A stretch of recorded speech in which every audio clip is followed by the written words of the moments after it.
कह रहे कि अभी इसीलिए हम कहते हैं संकल्प क्यों करते हो? पता नहीं शाम तक जीवित रहें कि ना रहें, हमें भरोसा नहीं, तो हम संकल्प क्यों करें?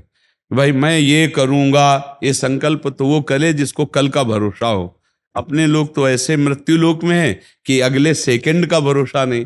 तो ऐसी प्रार्थना करनी चाहिए कि हे प्रभु, यदि आपने मुझे जीवन दिया, सामर्थ्य दिया, समय दिया, तो ऐसी हमारी भावना बन रही कि हम 108 परिक्रमा कर लेंगे।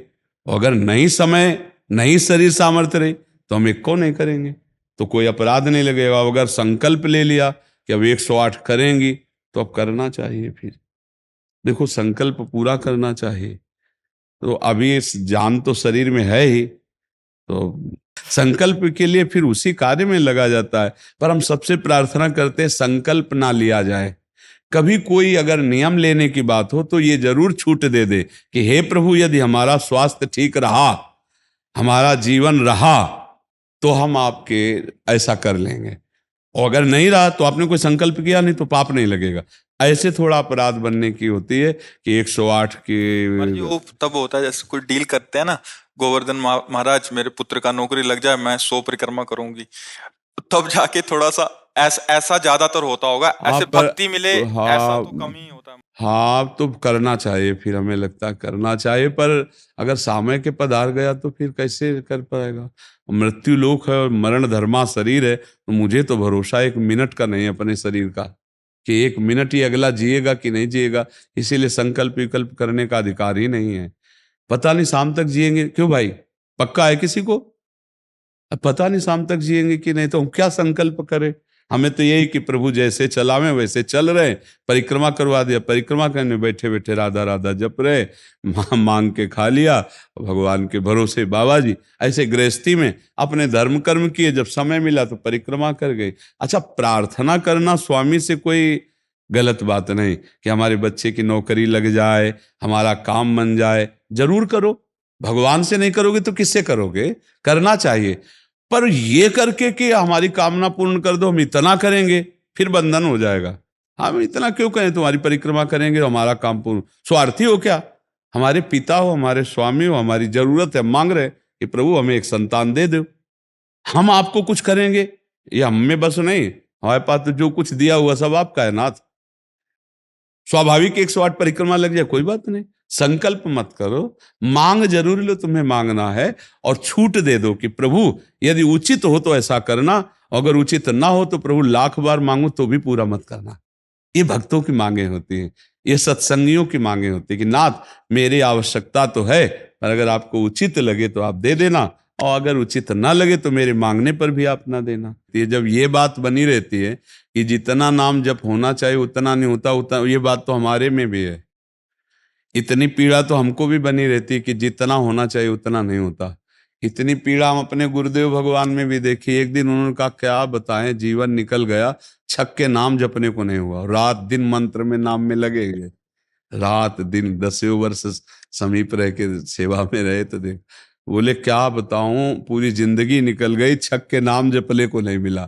तो भगवत भजन करने वाले में भजन की इतनी भूख बढ़ जाती है कि रात दिन भजन करने पर भी उसको ऐसा अनुभव होता है कि जैसा होना चाहिए वैसा। यही अखंड भजन बनाता है, यही अखंड।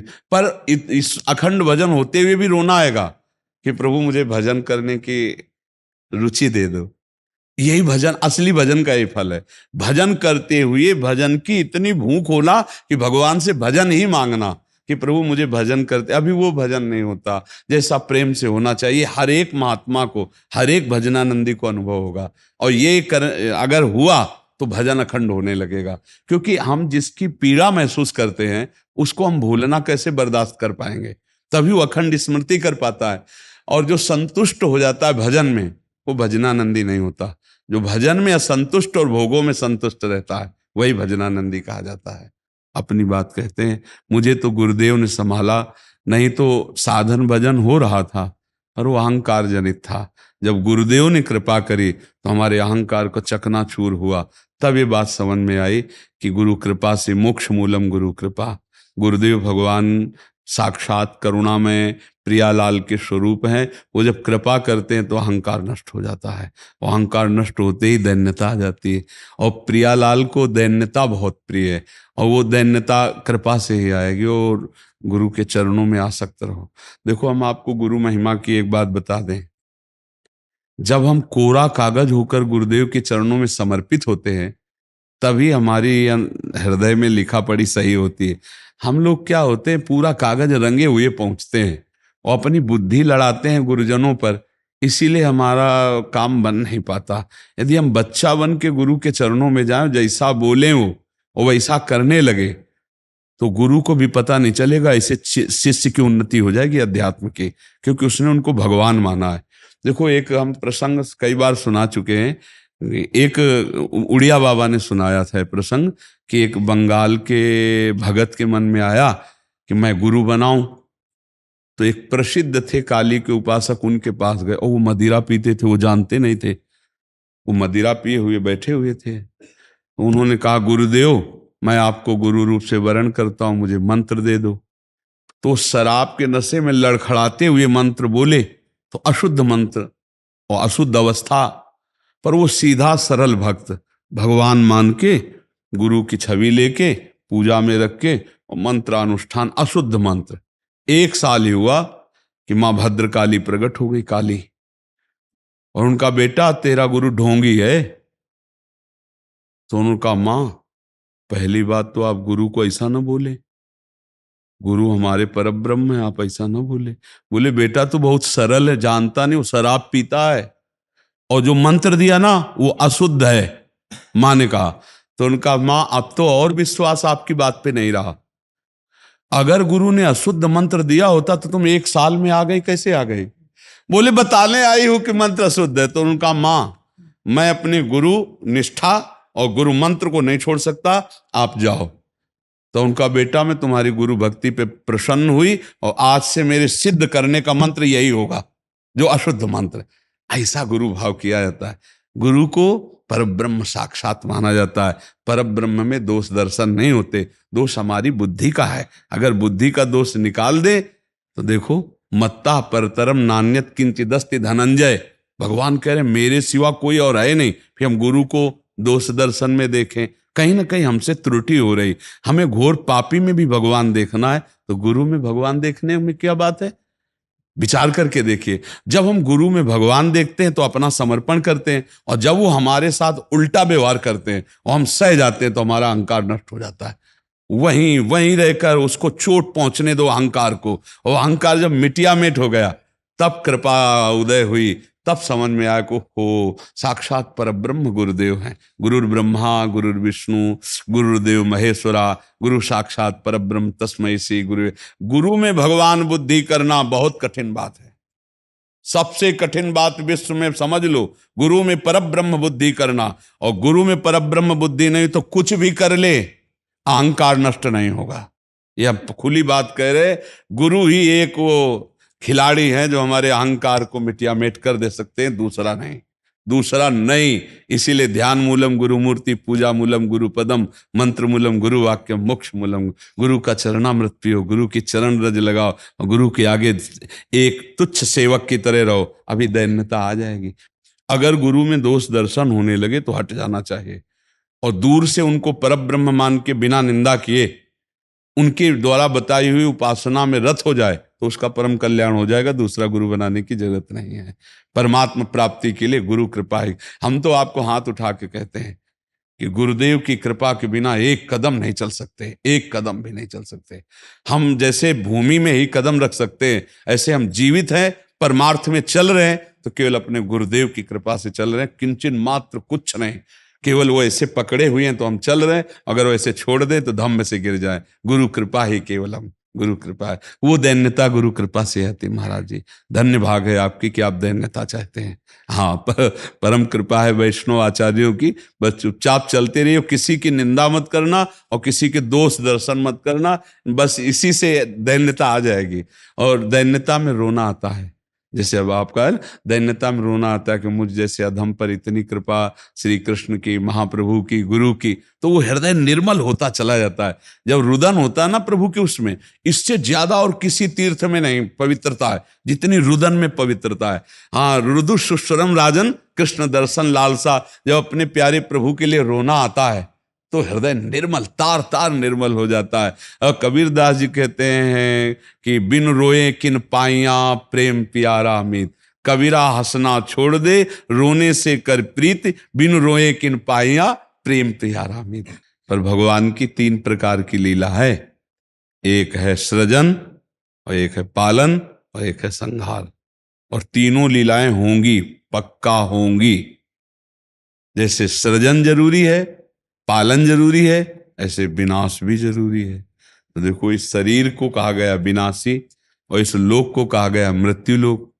तो भाई देखो, जो जन्मा है उसका शरीर छूटेगा, जो हमने कर्म किए उसके अनुसार हमें भोग मिलेंगे। अब हम भगवान से भजन के बल से, उनके प्रार्थना के बल से हमको क्षमा याचना करवा सकते हैं। तो अपने पुत्र के लिए, अपने कल्याण के लिए, अपने परिवार के कल्याण के लिए, समाज के मंगल के लिए भगवान का नाम जप करे, भगवान से प्रार्थना करे, दूसरों को सुख पहुंचावे, धर्म पूर्वक आचरण करे, तो निश्चित मंगल होता है। हाँ, बहुत अच्छा है। देखो, यशोदा मैया स्वयं भगवान लाला के रूप में आयला तो गौ की पूंछ से झाड़ना और ब्राह्मणों को बुलाकर स्वस्ति वाचन कराना, दान देना, मेरा लाला कन्हैया सुरक्षित रहे। क्योंकि बड़े बड़े आक्रमण हुए ना, पूतना है, तृणावर्त, अघासुर, बकासुर, तो मैया घबरा जाती थी कि दुनिया की बलाएं हमारे लाले के पीछे काहे पड़ी। और अच्छा, माँ को अपने पुत्र का महान स्वरूप दिखाने पर भी दिखता ले, क्योंकि माँ है ना, उनको तो लगता है मेरा लाला है, तो बार बार वो परेशान हो जाती थी। और स्वयं भगवान की रक्षा के लिए भगवान के नाम का प्रयोग किया, केशव भगवान बाजुओं की रक्षा करे, ऐसे करे, ऐसे। तो हमें लगता है भगवान का नाम जप और धर्माचरण, दूसरों को सुख पहुंचाना, और इसका फल मेरा पुत्र सुरक्षित रहे, मेरे पुत्र की बुद्धि शुद्ध हो, मेरे पुत्र को कभी विपत्ति ना हो। तो ये देखो, माँ में बहुत बड़ी सामर्थ्य है। अगर माँ तपस्या और पूर्वक अपने पुत्र को चाहे तो अजर अमर बना सकती है।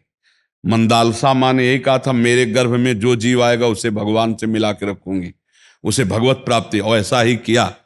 देखो, गांधारी जी ने जे भी सुना कि धृतराष्ट्र हमारे पति होने वाले वो अंधे हैं, तो पट्टी बांध ली।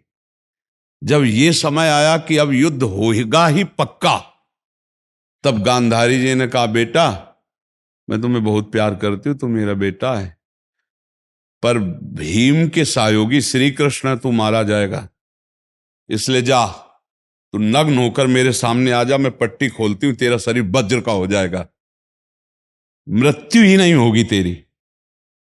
अब भगवान तो भगवान ही है। अब वो आ रहे थे नंग धड़ंग दुर्योधन, तो भगवान ने देखा उनका, अरे यार तुम इतने बड़े होकर बच्चों की तरह नंगे घूम रहे हो।